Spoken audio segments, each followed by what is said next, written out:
Welcome everyone, back to weekly weather updates, and this evening we'll be having a look at the latest GFS, GEM, ECMWF, GFS ensembles, and we'll also have a look at the latest radar, as we are seeing some rain in some regions for the first time in about 3 or 4 weeks.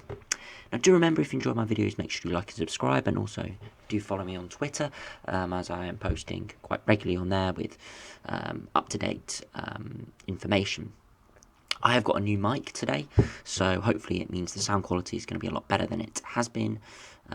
So yeah, hopefully you enjoy that.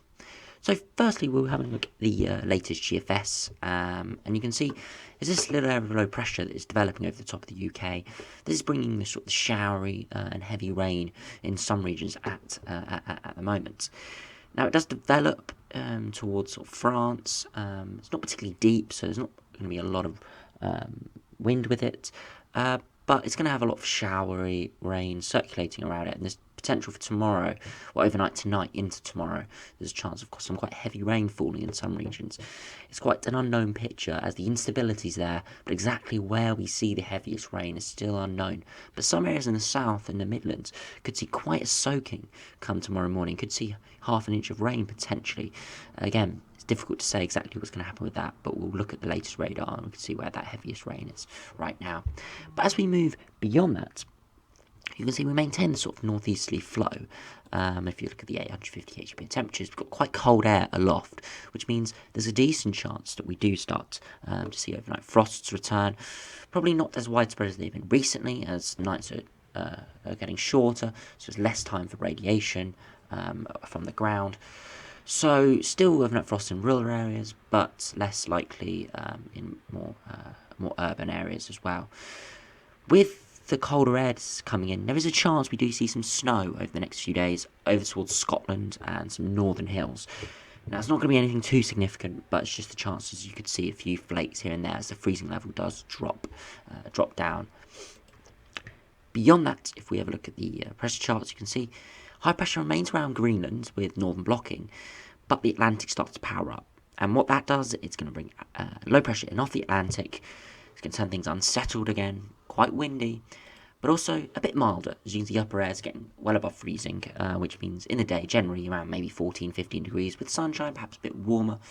But where you don't have sunshine and more cloud, perhaps a little bit colder than that. But yeah, plenty of rain will be around with this. So, I mean, all those areas that haven't seen rain over the last few weeks, we'll see some rain probably over the next couple of days, and then into next week, we'll likely see some more as the Atlantic breaks through. If we go back to the pressure charts, you can see we maintain a sort of low pressure dominant pattern, always high pressure trying to build in. But by the end of the run, we've got higher pressure to our north, pulling in sort of an easterly wind, and is pulling up some quite warm air into Europe. Now this is right towards the end of the GFS run, so it's unlikely that it's going to come off exactly like this. But I have looked at the ensembles, and there is a shift, a bit milder, perhaps warmer ensemble members towards the end of the run. So perhaps this sort of pattern is looking likely within the ensembles. So it'd be interesting to see whether that does come off, because with quite a complicated pattern with sort of a cut-off low that you do see to start develop there towards Spain, it does pull up southerly winds, and it could waft up some quite warm air temporarily into the UK. So it'd be interesting to see what happens with that. If we now go on to the GEM run, see how that compares. Again, very similar to the GFS, and as we head towards early next week, you can see again that low pressure breaking in off the Atlantic, quite a deep area of low pressure there, tight isobar, so quite strong winds, and the centre of the low goes through sort of the Midlands, so it could be quite a lot of rain and some strong winds with that as well. Beyond that, we go into a northerly. It will be brief as low pressure is coming in off the Atlantic again, but could bring some quite cold air back in briefly during the middle of the next week, which is interesting. Beyond that, a ridge of high pressure starts to build in before the Atlantic opens up again. But with the Atlantic, we do bring up southwesterly winds. So although it will probably be a bit wetter, a bit more windy, definitely be warmer, and there'll be no chance of any overnight frosts. And when we do see sunshine, of course, with warmer upper airs, this time of year, it's always going to feel nice in the sunshine. If we now have a look at the ECMWF, see how that compares. So again, very similar pattern to the other two models, and we see that low pressure try and break in off the Atlantic. A bit further north, towards Scotland with quite tightly packed isobars. If this low pressure did come off like this, similar to the GEM, I wouldn't be surprised if it was a named storm.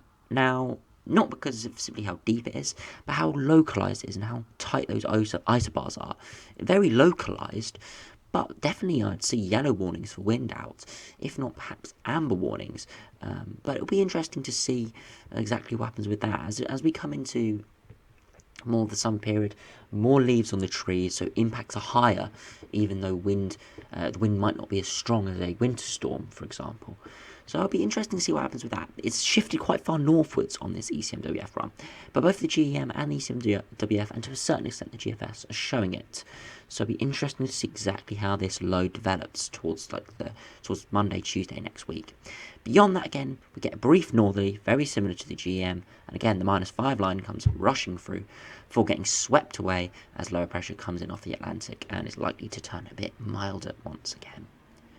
If we now have a look at the GFS ensembles, you can see precipitation over the next couple of days. Quite a lot of precipitation perhaps in London. Some ensemble members going very minimal, others going up perhaps to half an inch, so 12 millimetres, which will be very interesting to see if that does come off. Quite uncertain again because it's convective based, so we'll have to see whether that does come off. Towards the end of this week, or towards the middle to the end of this week, you start to see quite cold upper airs as we saw with those models, which basically means we could see some overnight frosts again. If you do have a look at the dew points, they are hovering around freezing, so perhaps in rural areas, but towards towns and cities I expect it probably to say a degree or two above freezing. Beyond that, it does go generally back to around average. Now I was looking at these ensemble members yesterday, and most of them were remaining below average for the foreseeable future, but on today's update, you can see how quickly they can shift, and towards maybe 5th or 6th of May, we're seeing quite a consistent signal that we will return to average, if not just above average. And you can see the longer term, quite a few ensemble members perhaps are going even quite warm, 2, 3, 4, 5 degrees above average. Now you always do get the ensemble members quite far below average, but at this stage it's looking encouraging that we could be breaking out this sort of blocking pattern and could be having a more freer weather patterns, which is changing all the time, which could allow us to see some warmer weather in there instead of this sort of persistent north or northeasterly wind that we've been seeing over the last sort of 2-3 weeks now. There is a lot of precipitation in the longer term, so definitely looking like this dry spell will be broken indefinitely. And it'll be interesting to see how much rain we do see from this and whether it does fill up any river level deficits that we have accumulated over the last sort of few weeks, and we'll see whether this continues. As remember, the blocking can come back quite quickly. Again, as I said, with these models and these ensemble members, they did flip overnight to last night to a warmer solution towards sort of the first third of May, and again they could easily switch back to a drier and colder solution again. Just be very interesting to see what happens with that. With blocking, as ever, models are quite volatile, so it'll be interesting to see what happens.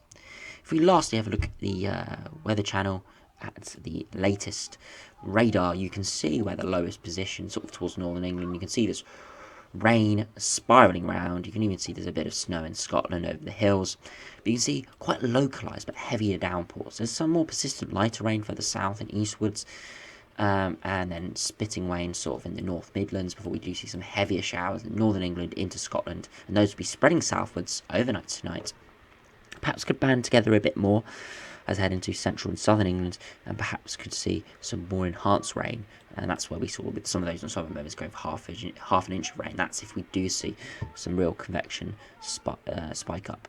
No chance of any thunderstorms, but some quite heavy showers are likely, and it'll be interesting to see how hit and miss they are. So we'll have a look at the radar tomorrow, and if you do follow my Twitter, I'll probably be posting live updates if we do see any big showers popping off.